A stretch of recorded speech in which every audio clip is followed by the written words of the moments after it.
Muchas gracias, Julio. En fin, ¿qué voy a decir, no? Gracias a vosotros, gracias a Mapfre, a la Fundación, por darme esta oportunidad de compartir con vosotros algunas ideas y bueno, y también darme la oportunidad de venir, ¿no? A mi país, ¿no? El ir y venir pues se ha convertido pues en parte de mi vida, ¿no? Pero siempre pues como digo, un gran placer. Y repito, ¿no? Para mí pues mil gracias a la Fundación, a Mapfre. No es la primera vez, yo tengo una historia muy positiva y muy optimista en mis relaciones con Mapfre. Perdonad, pero el cambio de hora y todo esto, pues el agua es fundamental. Pues nada, vamos a hablar de la mente, ¿verdad? Y el envejecimiento. El poder de la mente. Como ha dicho Julio, y realmente pues es así, ¿no? ¿Puedo cerrar?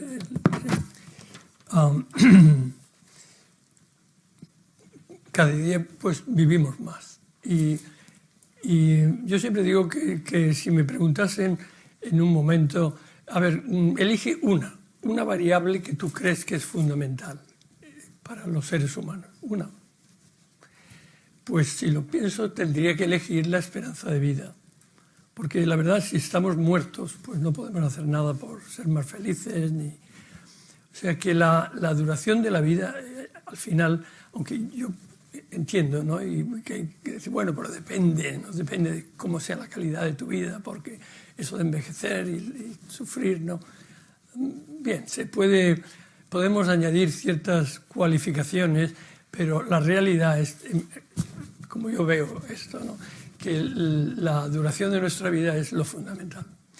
Y en este sentido, el mundo, pues como bien sabéis, pues la última vez que miré las estadísticas, pues en menos de 100 años ha casi duplicado la longevidad o la duración de la vida de las personas.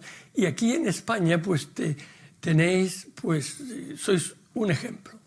Y yo comprendo que a veces uno no quiere presumir de cosas, ¿no? Ver, la mujer española hace unos meses sobrepasó a las de Singapur, singarupeñas o como se diga. Y hoy día la mujer española de media vive 86,5 años. Tela, ¿eh? O sea que avanzó y ahora solamente las japonesas y por muy poco, ¿no? Son las primeras y la mujer española es la segunda. El hombre en general pues vivimos menos, pero en España pues el hombre ya pasa de 81 de media. Pero lo de las mujeres es impresionante, ¿verdad? Yo a veces me pregunto, ¿por qué crees tú que las mujeres viven más? Que es compleja la respuesta, ¿no? Pero yo siempre digo, pues la mujer española vive mucho porque habla mucho. Y no es un chiste. Es que está demostrado que la persona extrovertida, ese fue yo diría que es la primera característica de la personalidad que se estudió a fondo, fue esta línea de introversión y extroversión. Y la persona extrovertida, que es habladora, ¿verdad? Que tiende a comunicar, tiende a relacionarse, pues tiene ventajas en muchos sentidos. Por eso, pues, esa es mi teoría. Y cuando digo hablar, es hablarle al perro, al gato. Yo tengo, llamamos finches, que son pajaritos muy pequeños. No sé cómo decís en castellano, son muy pequeños. Finch. canarios, sí, son jilgueros.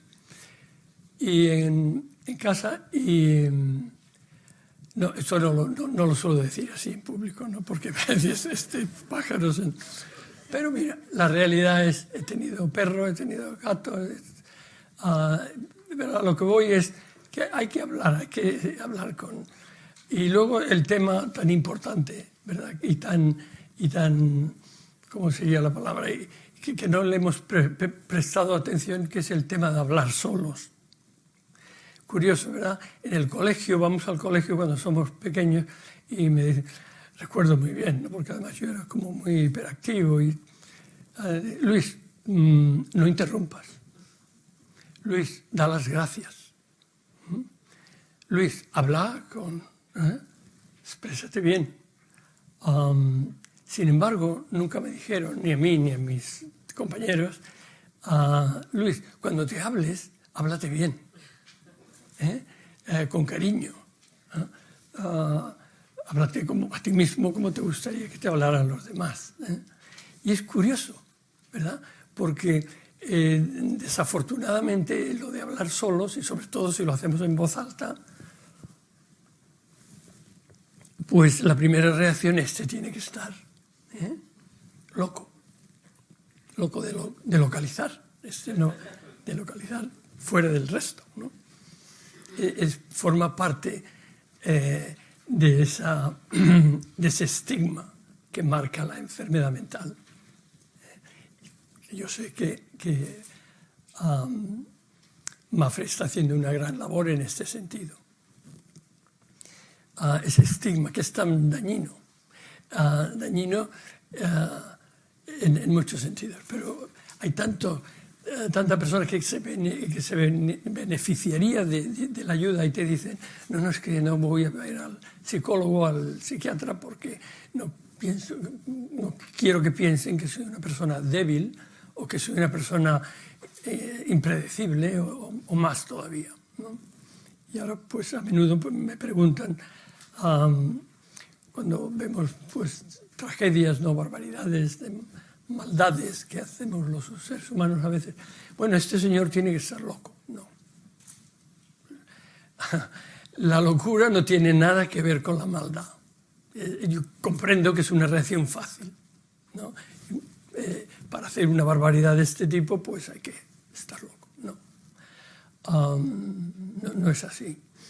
Y por eso tenemos que tener cuidado. Yo creo que no hablamos aquí ahora mismo de salud mental, pero hablamos de algo muy importante, que es el envejecimiento. Y no podemos caer en lo mismo, ¿no? Las personas mayores, pues no pueden pensar, no tienen opinión, no pueden funcionar. Y todo lo que la sociedad hace, como ha hecho para aumentar el estigma de salud mental, todo lo que la sociedad hace para también mantener ese estigma negativo hacia las personas mayores, ¿no? Y esto es otra lucha que tenemos entre manos, que todo lo que hagamos es positivo. Todo lo que hagamos para eliminar esa visión negativa, que además no está basada en ningún dato serio. Yo creo que es fundamental que lo hagamos todos, ¿no? Y eso va a nivel personal, pero también va a nivel social, ¿verdad? Cuando la sociedad pues exige que llegas a una edad y ya a casa, a menudo en contra de tu voluntad, pues esto es un problema, ¿no? Pero en fin, yo sé que la Fundación y el nuevo, bueno, no es nuevo, yo creo que tenéis 2 años ya, ¿no? Agenomics, pues yo creo que van a estar teniendo un papel muy importante. Pues bien, el paso siguiente que quiero compartir es ha habido un cambio muy importante en medicina, en psicología, en sociología, que es reciente como, yo diría como como 20, 25 años. Y el cambio es que hemos decidido, muchos, en ir más allá de curar enfermedades, en medicina, por ejemplo, y dedicar energía y recursos económicos y recursos científicos a aprender y estudiar la calidad de vida, qué es lo que nos hace sentirnos bien, que es tan importante, ¿verdad? Y esto, como digo, ha ocurrido en medicina, en psicología y en sociología también. El capital social, la teoría detrás del capital social va a eso también, ¿no? Que cuáles son los factores sociales que nos hacen sentir bien. En medicina, pues, es algo impresionante, ¿no? Por ejemplo, cuando yo crecía, pues el hacer ejercicio, pues no. Yo no recuerdo a nadie que... Yo lo hacía porque era un niño inquieto con problemas de hiperactividad. Yo hacía ejercicio en contra de la voluntad, pero no se hablaba de ejercicio. Esto es algo nuevo. Fue en 1980, me parece, cuando sale este estudio de miles de personas, en su mayoría enfermeras y enfermeros, miles, que se demuestra como el ejercicio regular, y no hay que correr maratones, eso no se lo aconsejo yo a nadie, ¿no? Sino el ejercicio regular, pues te prolonga la vida, pero además te añade vida a los años, ¿no? Un ejemplo. Pero hay otro ejemplo más concreto, que yo me atrevo a preguntar, porque me da curiosidad, ¿no? A ver, la pregunta sería, una medicina, y cuando digo medicina, es medicina, es una sustancia. Una medicina que no cura ninguna enfermedad, que la toman millones de personas y que les va muy bien. A ver si alguien... El optimismo, eso no es medicina. Vamos, simbólicamente, no, pero necesita receta. Aspirina. O lo voy a decir, la píldora. La píldora es una píldora. Tiene progesterona, estrógeno, ¿no? Y sale, pues, hace, pues, en 1960, me parece que fue en Estados Unidos, y la toman millones de mujeres, y porque quieren decidir cuándo quieren o no quieren tener niños. Es un ejemplo muy real, ¿verdad? Muy tangible de medicina de calidad de vida. Hay otra medicina que también suele salir cuando hablo de estas cosas, que dicen que son unas pastillas azules que ayuda a los hombres a funcionar, ¿no? Otro ejemplo de medicina de calidad de vida. Y hoy día pues hay estudios, muchos, que van a eso, ¿no? A ver cuáles son los ingredientes de una vida con calidad, ¿no? De un bienestar mental, físico y social, que al final eso es lo que es la salud, ¿no? La salud fue definida por la Organización Mundial de la Salud como el estado de completo bienestar físico, psicológico y social. O sea que cuando hablamos de salud no hay que solamente uno solo, físico, psicológico y social. En el mundo de la psicología, pues también hace unos 20 y tantos años, en Estados Unidos, pues sale la asignatura, ¿verdad?, de psicología positiva, que es hoy día una asignatura como puede ser la anatomía en medicina, donde se invierten grandes cantidades para investigar. Y para investigar eso, cuáles son las variables o los ingredientes de una vida, desde el punto de vista psicológico, de una vida positiva. Y en ese mundo de la psicología fue cuando hace unos 20 años, diría yo, más o menos, cuando se dedican recursos muy importantes a estudiar eso que llamamos optimismo. Pero digo llamamos, pero hay que tener cuidado. Porque yo vengo a Europa a veces y me pregunto, ¿tú cómo eres? Y digo, es que yo soy optimista. Él se mira, dice, este es un poco ingenuo, no sabe de cómo va la vida, ¿no? Aquí el optimismo tiene mala fama por el efecto de los filósofos del siglo XVIII y XIX, que esto del optimismo, el Voltaire y el otro, mal. Y por eso en Europa y en España concretamente todavía no ha entrado o está entrando, yo diría, el concepto de optimismo, pero el concepto riguroso de optimismo, ¿no? El concepto científico de optimismo. ¿Y qué es el optimismo? Pues el optimismo, como sabéis, el ingrediente fundamental del optimismo es la esperanza, ¿no? ¿Y qué es la esperanza? Pues la esperanza es pensar que lo que deseamos va a ocurrir, ¿verdad? La esperanza.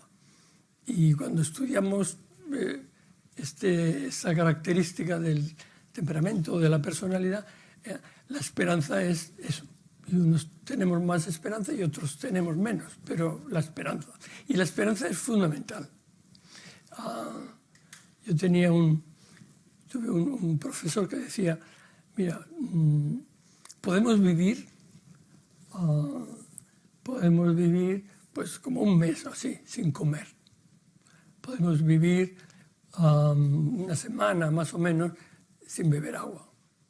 Podemos vivir como 6 minutos sin respirar. Y decía, pero sin esperanza lo tenemos muy mal.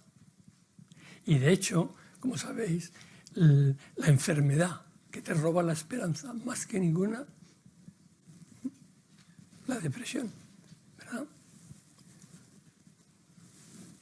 Y la depresión es una enfermedad, y es una enfermedad muy importante que además nos afecta a todos. Y de hecho un español,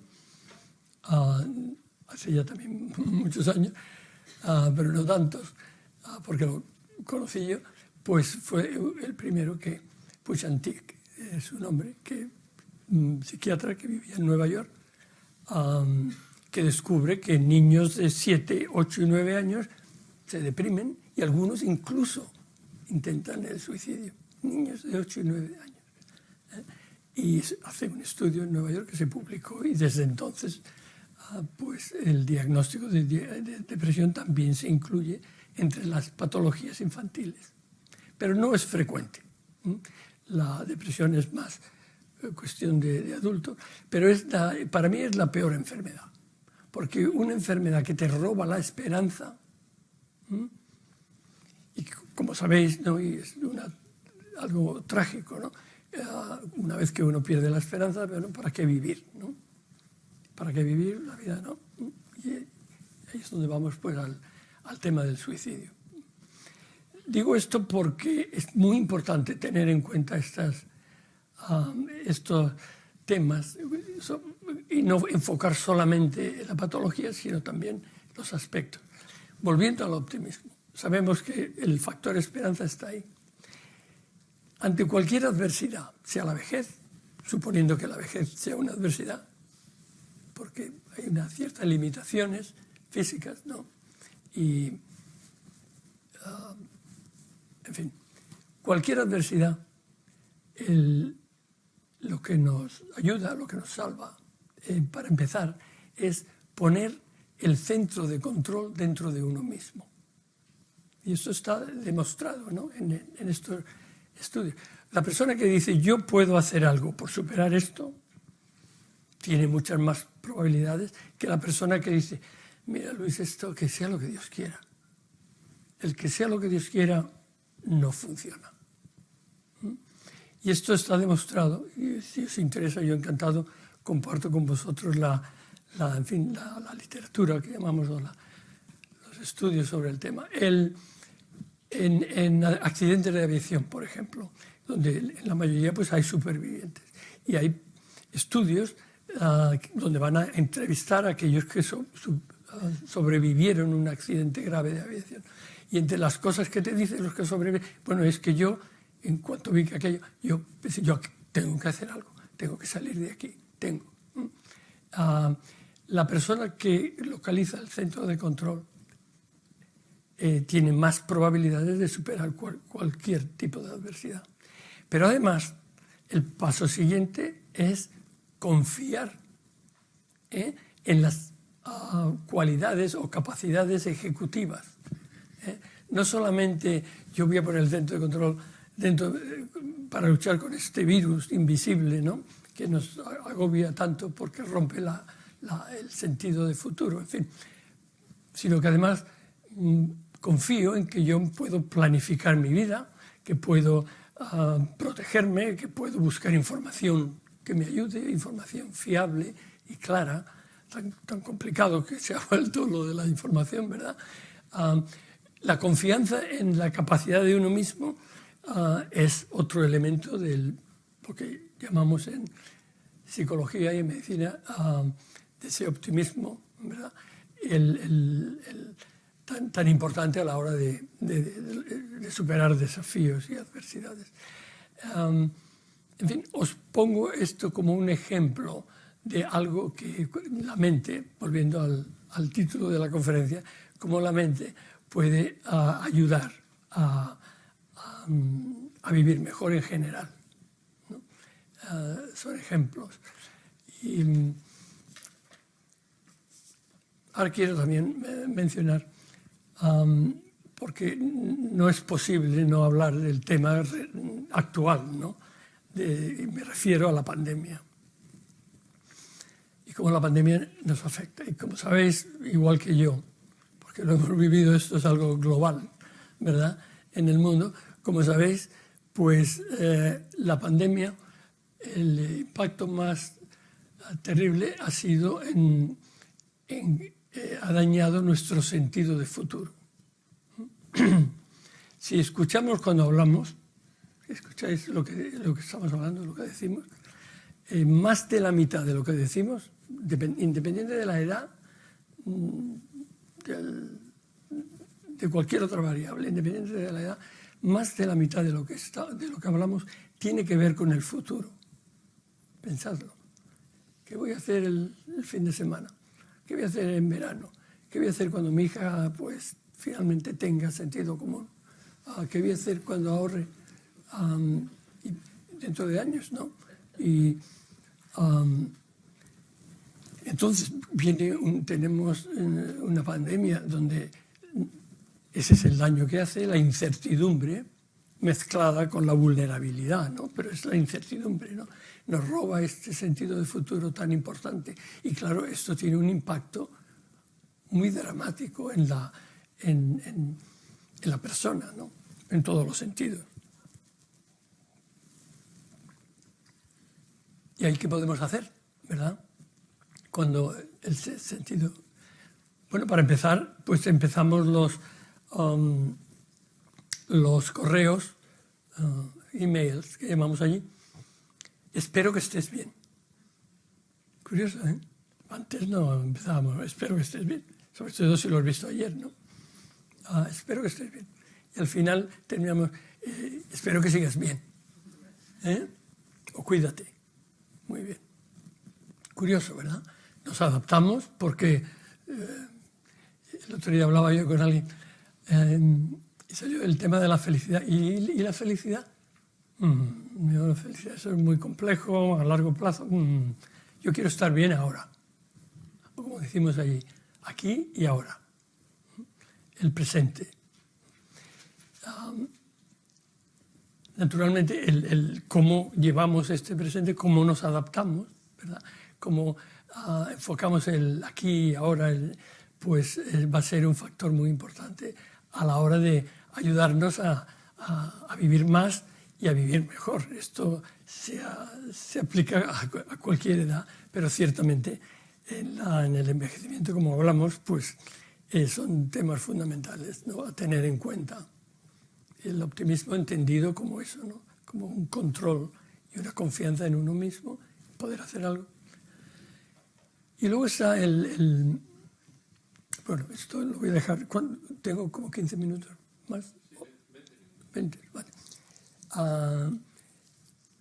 Lo voy a dejar para el final, lo que iba a decir. Pero antes de llegar a este tema, ¿qué otro tipo de actividades que controlan la mente podemos hacer ante situaciones difíciles, ¿no? Podemos aprender a envejecer, pero ¿qué nos ayuda a aprender a envejecer? Bueno, pues ya todo lo que nos ayude a adaptarnos a los cambios inevitables, ¿verdad? Pues va a ser útil. La información, el saber.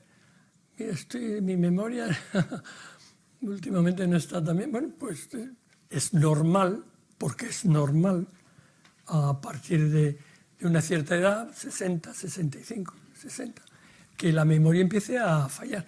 Y esto no tiene nada que ver con la demencia. O sea que yo tengo 78 años, ¿verdad? Y como digo, pues con 60 o más o menos, ya empecé, pues, oye, ¿este cómo se llama? Y el otro como, ojo. Pero es normal.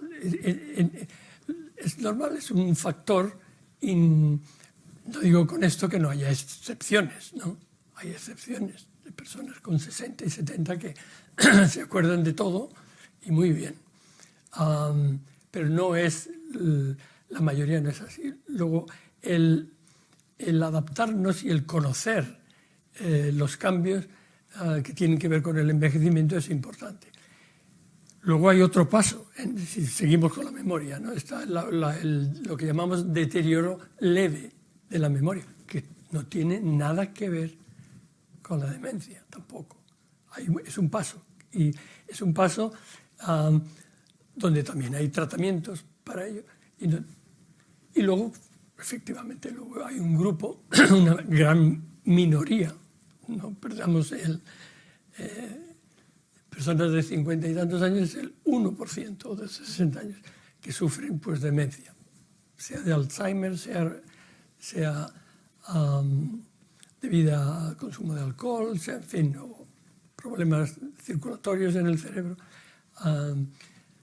Pero digo esto porque es importante, ¿verdad? Es tener conocimiento de a lo que uno se enfrenta a lo largo de los años. Y ayuda mucho.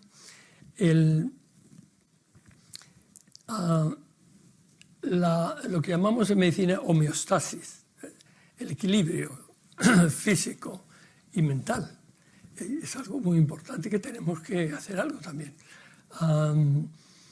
El ser humano pues, es una combustión constante química, ¿no? De lo que tenemos en el cerebro y el resto del cuerpo. Luego, cuidarnos, esto no solamente se aplica a la vejez, ¿no? O al envejecimiento, sino también a la vida normal.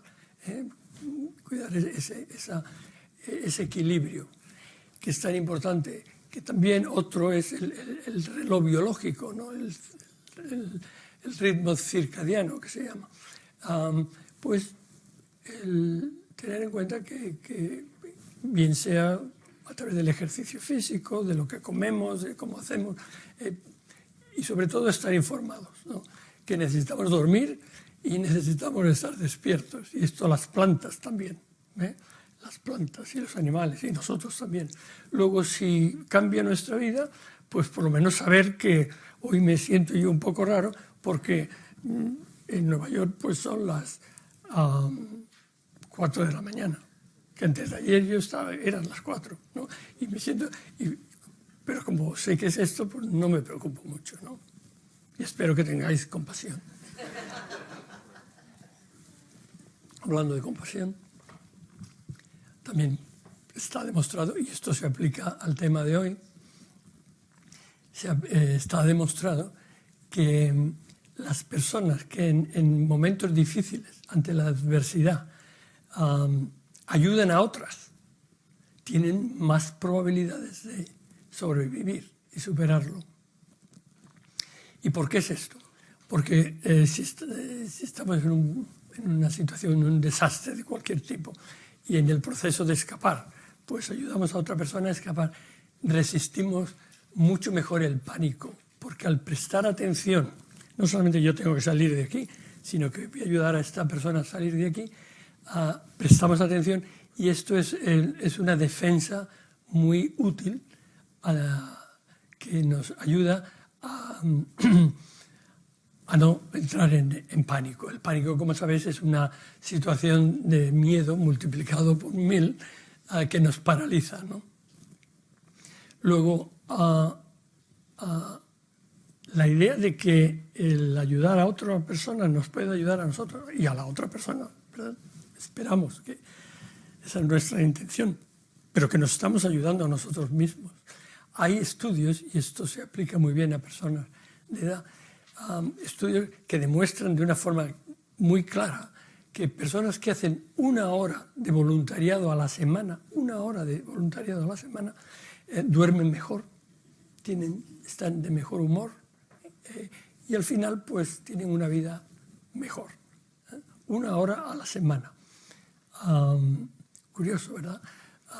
El voluntariado está aumentando muchísimo. Es relativamente nuevo.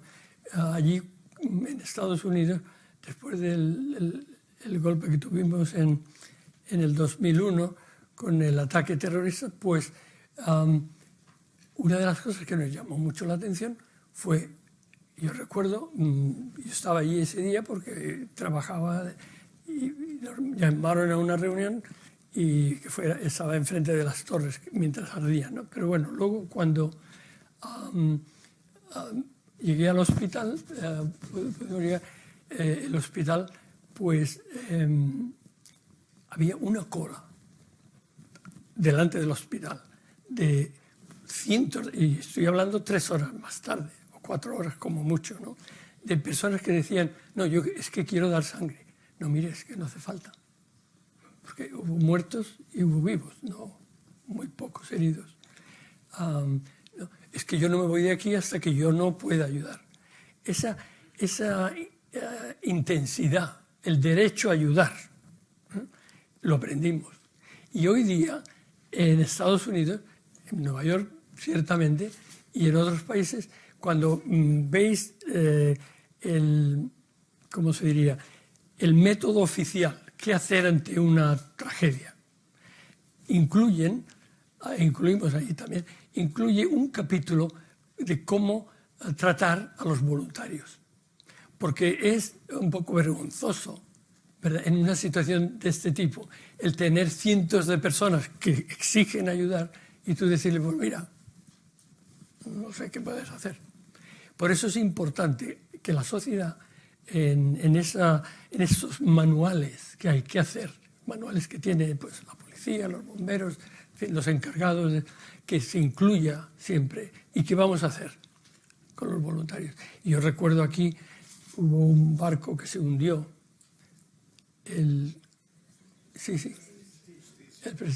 y recuerdo leer que salieron miles de personas a ayudar, a limpiar las playas, buen ejemplo, ¿no? Y esto es normal.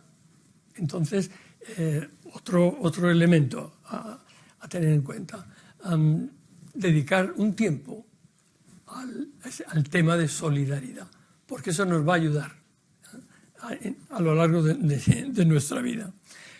Obviamente, las relaciones son muy útiles, ¿no? Y aquí en España no tenéis problema con eso. Allí es curioso, ¿verdad? Que yo he visto bastantes personas de gran éxito en su vida, deportistas, músicos, científicos, gente de business, ¿no?, de trabajos que han llevado una vida muy intensa y también con mucho éxito, ¿no?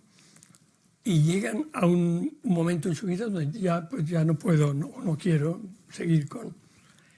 Y curiosamente te dicen, mira, Luis, es que yo no tengo amigos. yo no tengo amigos. Y eso es un consejo que vale allí. Aquí no estoy seguro. Pero en Estados Unidos ahí te enseñan desde el principio no mezclar el trabajo con las amistades, y que todo mantenerlo separado. Más luego, si además te envuelves muy intensamente en lo que haces, pues eso llega un día donde vas y miras y dices, no tengo amigos. Lo cual es un problema. Luego sabemos que las relaciones afectivas son muy importantes a la hora de pasar la vida en general, ¿no? Y que no debemos olvidar, incluso aunque nos dediquemos a algo 100%, y solamente dejar un poquito de tiempo para mantener uno o dos amigos, amigas. Muy importante. La ayuda también, y esto para el envejecimiento es muy importante, ayuda la memoria autobiográfica, que es la memoria de nuestra vida, ¿no?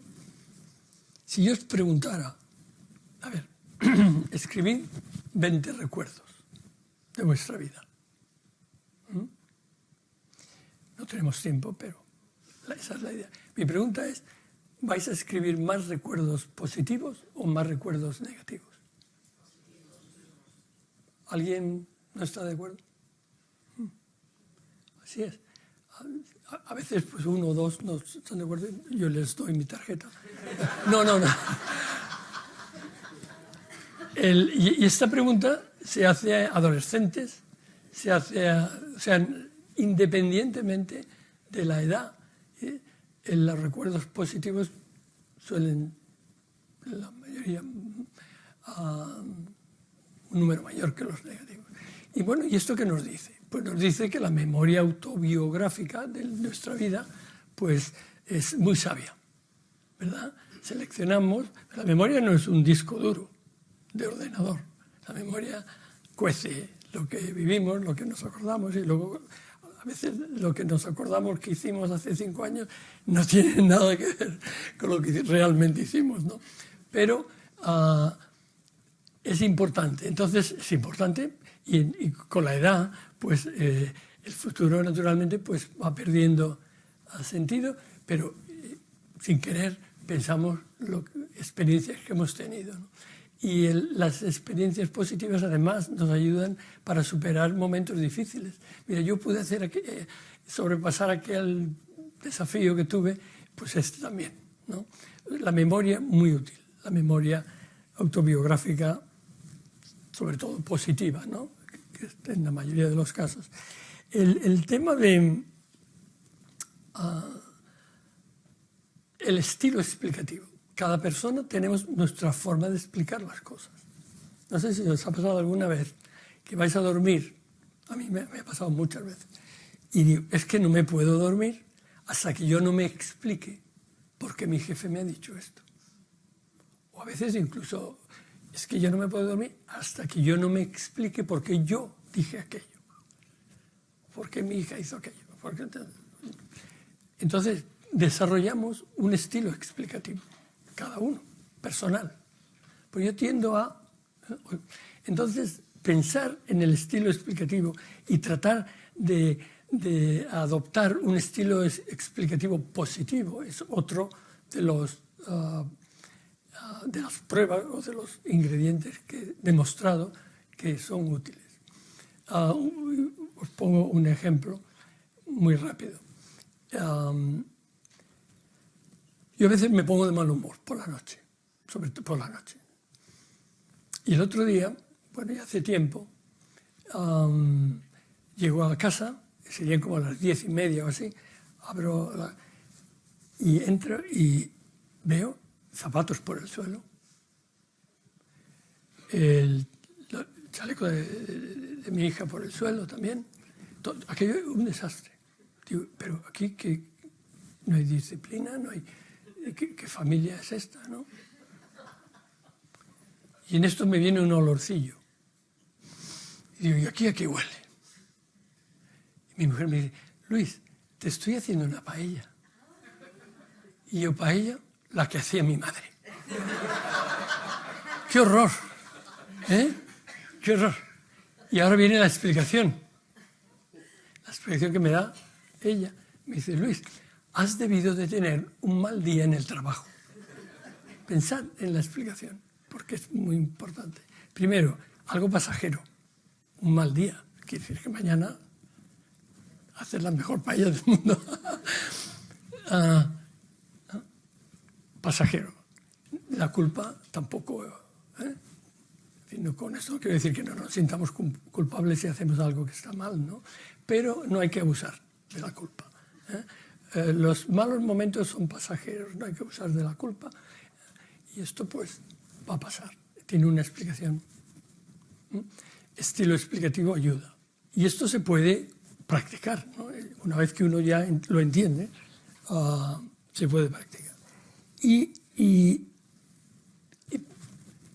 también es importante, y esto aquí no tenéis problema en España, el sentido del humor. Claro, si aquí hay un fuego, ponernos a contar chistes, no. Hay que tener sentido común también. Ahora, el sentido del humor es muy útil a la hora de interpretar situaciones pasadas cargadas de incongruencias o de cosas que no entendemos, el aplicarle, pues eso, un sentido del humor y al final nos reímos y muy útil, muy útil. De hecho, hay obras muy importantes de dos psiquiatras que pasaron años en campos de concentración nazis y que ambos dicen y escriben que una forma de sobrevivir en los campos de concentración era obligarse a tener momentos de buen humor en cuanto al sentido del humor al día, por lo menos uno. El sentido del humor te ayuda a sobrevivir momentos muy difíciles, es otro, ¿no? Y en este sentido, pues ya voy a terminar, pero os quiero dar un ejemplo, ¿no? Yo he tenido mucha suerte en la vida porque mi madre fue un ángel para mí, ¿no? Yo era un niño travieso, inquieto, en fin. Hoy hubiera tenido un nombre, ¿no? TDAH.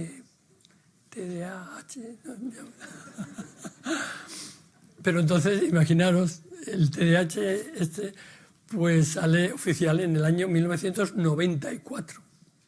Todos los que nacimos antes, un niño travieso, un niño malo, en fin.